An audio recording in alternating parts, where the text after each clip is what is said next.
artificial intelligence will completely transform our world. But what is AI? Why will it affect you? And how can you and your business survive and thrive through the AI revolution? Welcome to AI and You. Here is your host, author, speaker, and futurist, Peter Scott.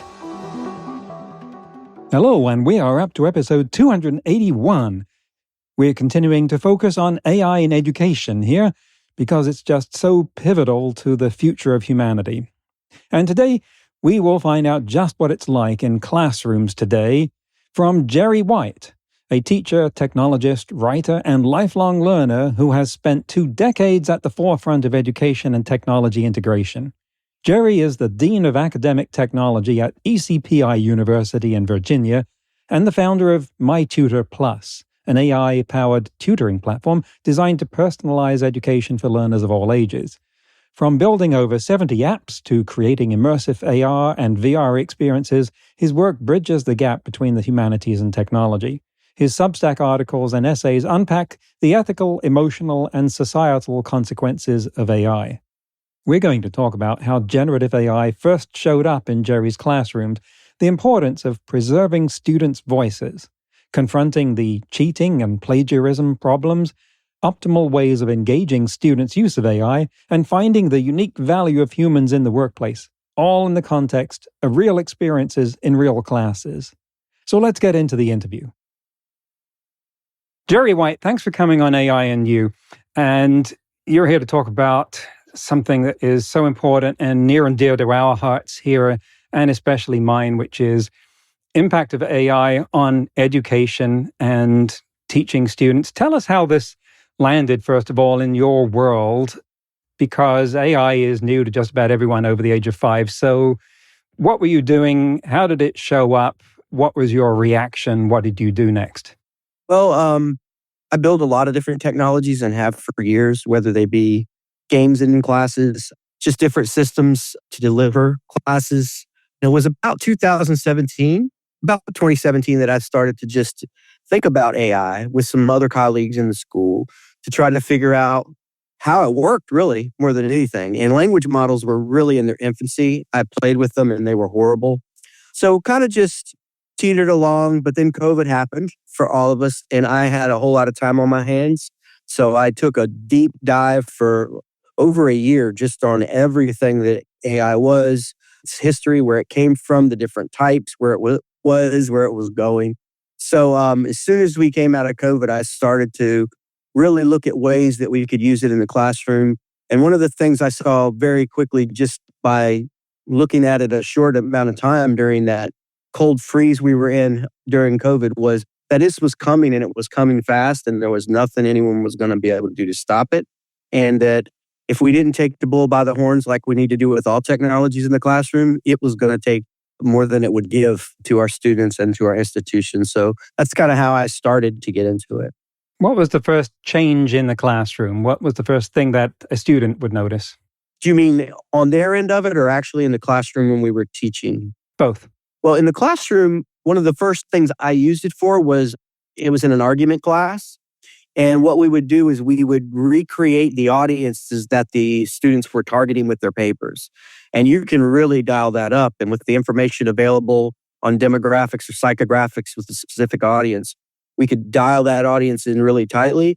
And then so they could deliver their arguments to that audience to see how it played off of them. We could create prompts for it to grade it in certain ways. But when voice came along, and that's kind of one of the things we do now is you just keep the voice open. They could actually talk to that audience to see where they were, whether they were headed down a good road or a bad road, and how it connected to that rhetorical triangle of, the reader, the writer, and the text. And that reader was the first component that I saw in the classroom. Students, they started, I saw it coming up very quickly in papers. And, you still see that all over the map. I joke now, you've been getting emails from people for years, and now all of a sudden the emails look amazing. And it's not their work. So that's the first place. It's gone a long way since then, but that's where we first saw it in the class, for me anyway. What technology were you using when you started with that? It was OpenAI when ChatGPT, like right before the world exploded. So when was that? Around 2021 maybe is when I first started in the classroom with it. I remember those early models like GPT-2, 2.5, Instruct GPT was the first one where it would go beyond the extrapolating what you were doing and then could answer questions. So where is it now? Because we've got this plethora of models. How has that evolved to what you're doing today? Well, building a few formal pieces for them. One, again, for audience, allowing them to shift what would this argument look like for, I guess, different subdivisions of an audience, like kind of zeroing in on that. Most people, but most students, they want to target a huge audience. They write something out. I'll be like, who are you writing to? They go, people. I said, that's not any good. You got to know exactly who you're targeting. So with things like vocabulary, diction, tone, voice, to really dial it in for that. What we started with audience, but really getting much more specific. Another great use for it, this is not necessarily just in the writing class, but something kind of outside, is to dial in people that will interview you. Like create that person in a model and just do that interview over and over, as many different iterations as possible. So that's been pretty interesting. And the students have found that. It kind of blew them away, but it really helped them in the interviews as well, just to hear those and interact with those types of questions that they'd be getting once they actually sat down. And what classes are these? What does it say on the schedule? Oh, they're used in many classes now. And for me, it's college composition, advanced composition. We use it in humanities classes, quite a few computer science classes.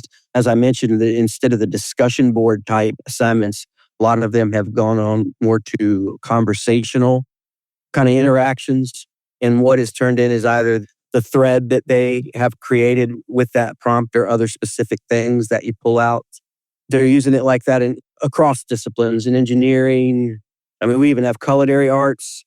One of the fun things is we built an app there where you kind of just take a picture of like a dish and then it wrote the recipe for the dish. And that was with the OpenAI's API on the back end. So the culinary students like that one a lot. So it sounds like you've leaned into this by providing the students with the AIs to help them with their learning in all of these subjects. Is that right? Not all, but yeah, it's moving that way.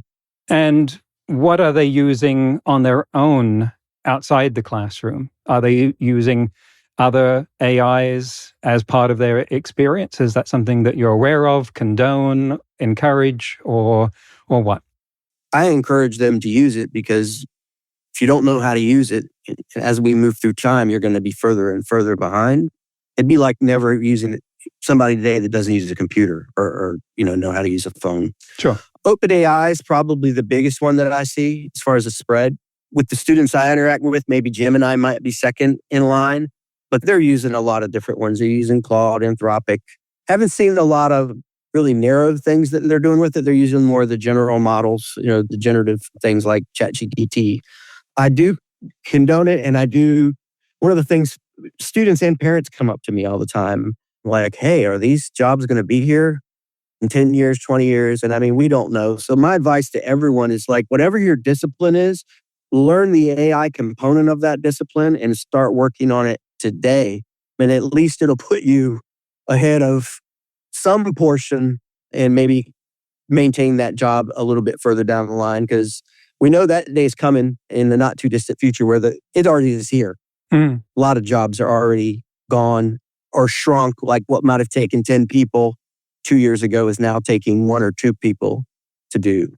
Just in my own work, the amount is being able, double and triple in some cases, as far as coding and things like that. Exactly.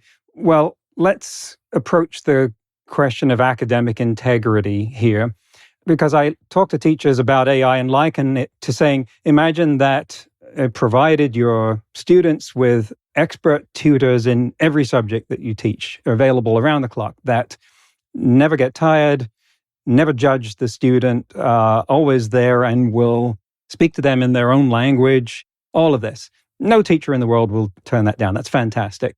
And yet these tutors are also ones that if you say, hey, would you do my homework for me? Will say, sure, no problem. And done. More of a problem now, as you know. So how does that land where you're teaching? Well, you can install, we have a lot of custom stuff that they use. So you can install a ton of different types of guardrails.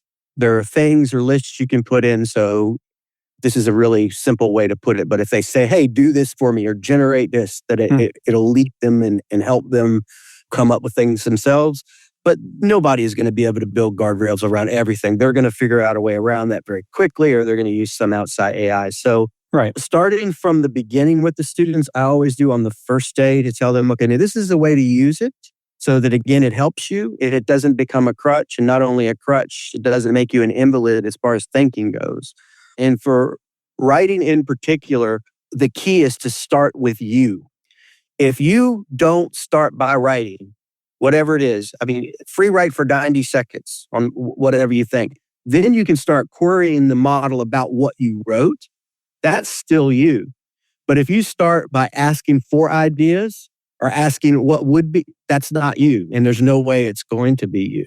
Yeah. So that's one of the ways. And I'm sure, some of the research bears this out. It's making them more and more dependent, which is making them less and less active when it comes to thinking, specifically critical thinking, whether it's in their disciplines or anything else.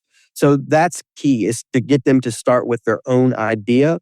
I mentioned a little bit earlier, this is a time where hopefully most students are discovering who it is they are, like what their voice is and what their point of view is. And one of the only things we know that AI won't be able to do, at least in the near future, is take that point of view or that subjective place. So try to tell them you need to guard that is you. And so try not to give your voice away before you've even found it. I definitely want to get into that in depth, but I want to make sure that I understand where you are at your school with respect to this question of academic integrity, because it's a big problem for a lot of places. And I can hear out the back of my head teachers saying, that's all well and good, but I've got students who are like, if I can get the grade by getting ChatGPT to write it for me and I don't get caught, then I will. Does your argument to the students that is jeopardizing their future, their identity, all of those good arguments, does it work? Does it work well enough? I don't think it works on humans in general. Humans will know things are bad for them and still do it. People will know the easy way and still do it. I heard the other day somebody said something, that cheeseburger is not good for you, but you're going to eat it anyway. So no, that definitely isn't sufficient. As far as, again, writing being one of the big things, teaching faculty how to know whether it's their student or not. So we start getting writing samples from the students from the first day of school. And within our Writing Assistance Center, which we coordinate with for not just writing students, but more so for non-writing faculty, when they suspect, they send us, the piece, then we get examples of the students' work. And just being able to read, I don't know if you could 100% say whether an AI wrote something or not, but you can 100% say whether that student wrote it or not. And that's plagiarism, right? Mm-hmm. So kind of on the first day, if you use it at all, if you query it at any time when you're even thinking about the paper, you need to put that on your reference page, period. That's going in your references. If you get it to massage or change the wording of any sentence in the paper, you need to do an in-text citation on that. And by the way, you're not allowed to let it do anything over a sentence level of logic, because if you're doing that, that's not you. I've used it to, okay, well, let's write this sentence 50 different ways. Let's see how it turns, how it sounds different, but not paragraph level stuff. Again, that's then you're using kind of a template. You're just pulling paragraphs out, putting them there, and then calling it your own work. So teaching faculty how to spot that, I've kind of been ahead of this, and that's just, I'm a writing teacher, so I read my students' work every day, all of them. So I know pretty quickly. But you can tell. 9 times out of 10, all I have to do is go, and what does that word mean? If you see it, and they don't. So teaching faculty to spot that, and when they can't, having a system in place to help them is one of the ways. And that seems to be where teachers are converging now on that approach. Do you know if it works for subjects where the assignment is completed in a form that is not language in the sense that we've been talking about, say, mathematics, asking them to prove theorems? That's a language of its own, but it's not the same kind. It's more rigidly constrained, and it extends also into things like physics and chemistry, of course. Do you know if it works there too, that approach? Students have been using stuff for that before ChatGPT got big. There's been things for math for a long time, and there's plugins like Wolfram and a lot of different things. So it'd almost be teacher to teacher how a teacher conducts testing. I know with assignments, a lot of places, and I myself, you kind of grade the assignment. It's like on this assignment, you can use AI. You're kind of wide open. Maybe it's an exploratory thing. Maybe an entrepreneur, you're trying to figure out a business model. And then there's one where it's very narrow. This is what you need to use it for. You can't go outside of that. And then there are assignments which you can't use at all, like a testing situation or anything like that. So you take a lot of precautions to make sure that doesn't happen. Nothing is 100%, and it hasn't been since we've been online.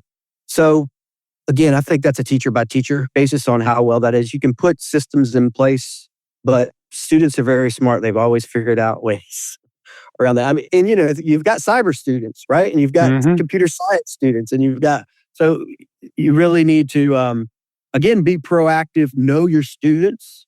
I read this, I don't know if it was this week or last week, a study, and they had talked to teachers, and the students did amazingly on all of these tests and everything. But in class, when it came time to talk, none of them would say anything, and they didn't. And then when an oral exam came, which is one way we can go with a lot of this, they were completely clueless, which showed that they were using the AI. So up to the teacher in a lot of ways there, even with systems in place. Yes, I would venture to suggest that most of the innovation on how to take AI output and turn it into something that passes AI detectors is being done by undergraduates. And also there was a statistic that showed that the number of queries passed into OpenAI fell off a cliff on June 6th, the start of summer holidays. So we're up against a lot of factors here. I really want to get into this question of what AI does to our voice, our identity. I think of that as our identity. Writing voice is one way in which it shows up, but we're crafting our identity in ways that also shows up in verbal interactions and presentations, and is something that grows throughout life.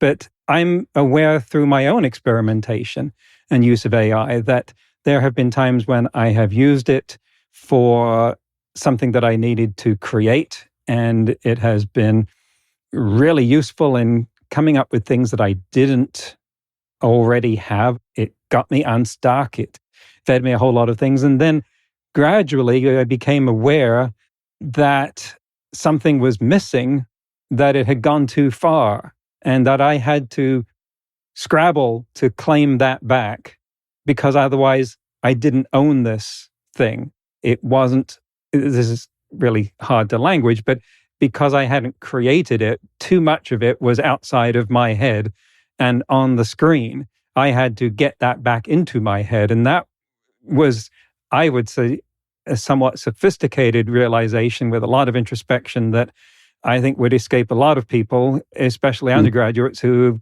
haven't been through the process of learning what that self-discovery is with respect to their writing. Let's linger on this with as much time as we want to do justice to it. Tell us your thoughts and philosophy around this topic. Well, I think you're spot on as far as constructing their identity. This one of the things I teach in like a culture and diversity class or humanities class is know the history of your ideas just as much as you know your genetic history with it, Ancestry.com or anything, because those ideas are part of what makes you who you are. So handing off things to a machine or an AI, it not only takes it out of the realm of what is you, but that's one of the moments when that identity would have been constructed even more. And you've probably seen this too. This isn't just AI now. People have found that even Google and things like that have taken us out of that moment of struggle. And that moment of struggle is very important to, they call it grit and things like that, but really construct that point of view of who you are. An analogy for me is like literature. When, when I'm teaching a piece of literature, one of the things I tell students, and they laugh because I kind of go overboard with it, is that don't you ever, ever, ever, ever, ever, ever, ever read something about what you're going to read before you read it yourself, because you've robbed yourself of any chance of understanding what it is from you. You're stuck in that zone. And AI is doing that, but even Google, if somebody's here's a question and their first instinct is to go somewhere else, before they even give themselves 2 seconds to search their mind for, oh, what might that be? They're really, again, not just taking away what they're saying being their own, but a moment to construct that further. I watched a podcast with an educator from Britain. It's been quite a while. And one of the things that she was more K through 12, but I've always said, I don't want to teach you what to think. I want to teach you how to think, right? That's kind of at my level. But this educator was like, yeah, but at some point, like in K through 12, we do need to teach them what to think. When they haven't learned anything and they don't have any information, not completely teach them what to think, but if they don't have anything up here, they have no choice but to go outside. So simple things. Like you've seen the funny videos where people go around and ask, okay, what planet are you on? Or what's the capital? And people don't know very, very basic things that 20 years ago, 40 years ago, 60 years ago would have been known. So all the way through from that K through 12 experience up to grad school, you're constructing that, what we said was identity. And one of my biggest fears of all of this is those kids that age, because their brains are still getting formed.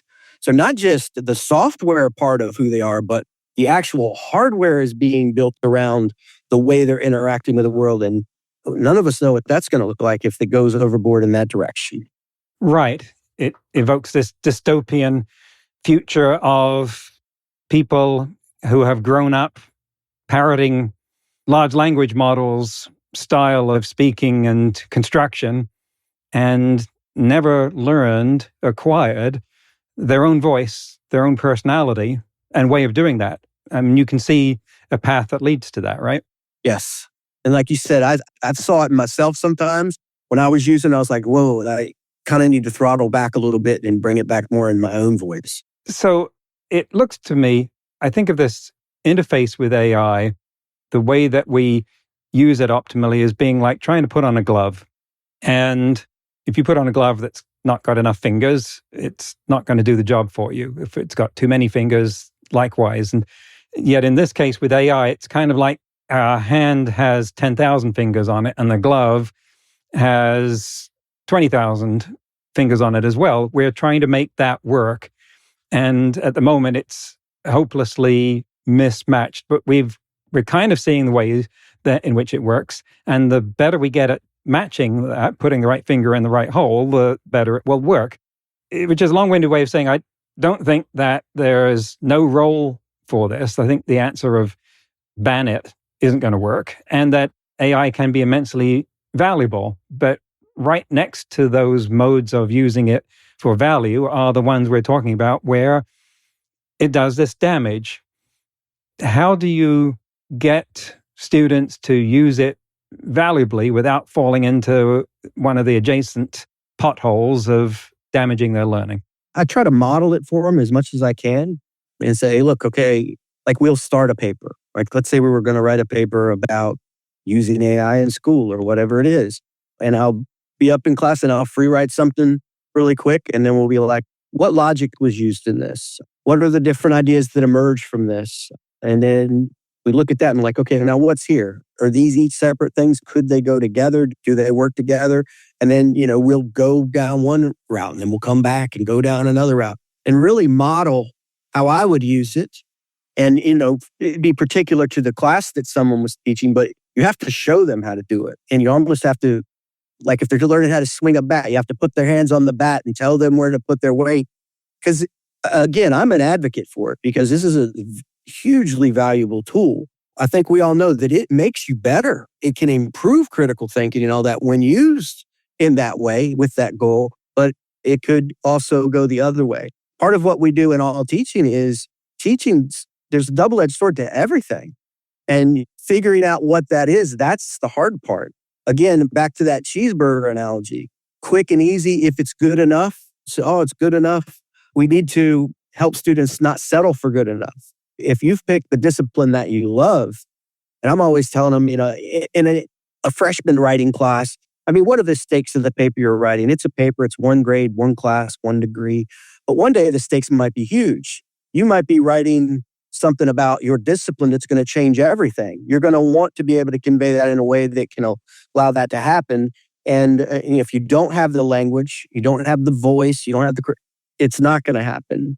So again, you always got to convince them that what you're teaching them is worth learning, including using this. And one of those arguments would be, look, if all you do is pass the assignment through AI and paste the output in, then that's the only skill you've acquired, and no one will hire you to do that because you're just getting in the way of them pasting it into the AI themselves. You have to discover what it is you can do that they can't get from the AI.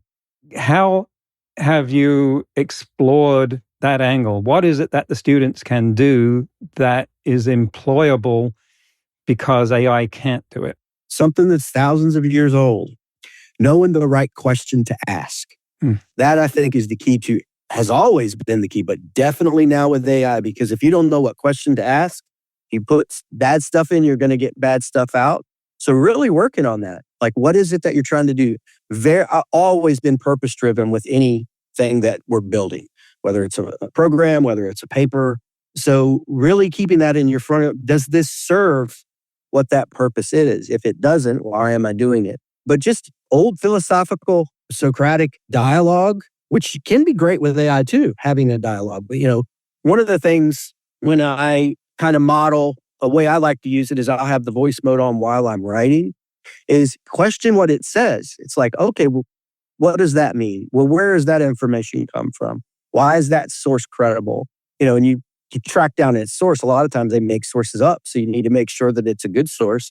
And then that can lead them, which I know led you and me in school. It's like you look at a source and you're like, oh man, I want to read what this guy wrote. And then you find more sources, and we're not in the library anymore. It's so easy online, but you can still, and if it's your discipline, if it's something that you're invested in and you have that sense of purpose, you should want to do it. And if you don't, as you said, you took the words out of my mouth. If all you can do is that, AI can already do that. Nobody's going to need a person to do that.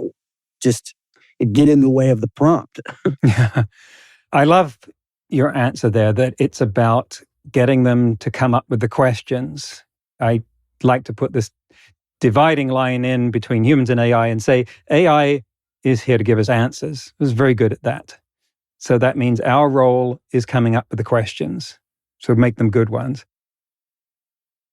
And that's the end of the first half of the interview. You can hear the rest next week. This question we're exploring of how AI can get in the way of developing your voice has me worried. It's too easy to see how it becomes so easy for so many young people to use AI in ways that cause that. And there are a few things more depressing to me than the idea of someone not finding their voice because that's their identity. It's like them not becoming who they really are. Voice is really an inadequate word when we're talking about what makes someone them.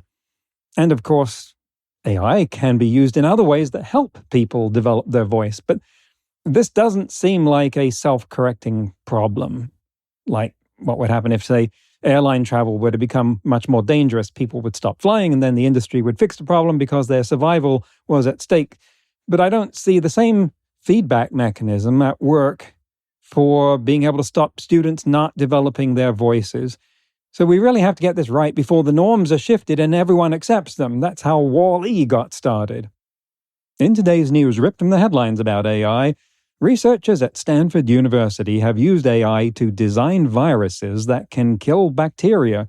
They trained a model on the genomes of about 2 million bacteriophages, which are viruses that attack bacteria, then took the 302 new genomes that the model came up with and synthesized them. They put them in dishes with E. coli bacteria and found that 16 of them killed it. This was faster than previous methods of inventing the same thing and holds great promise at a time when we're running out of viable antibiotics.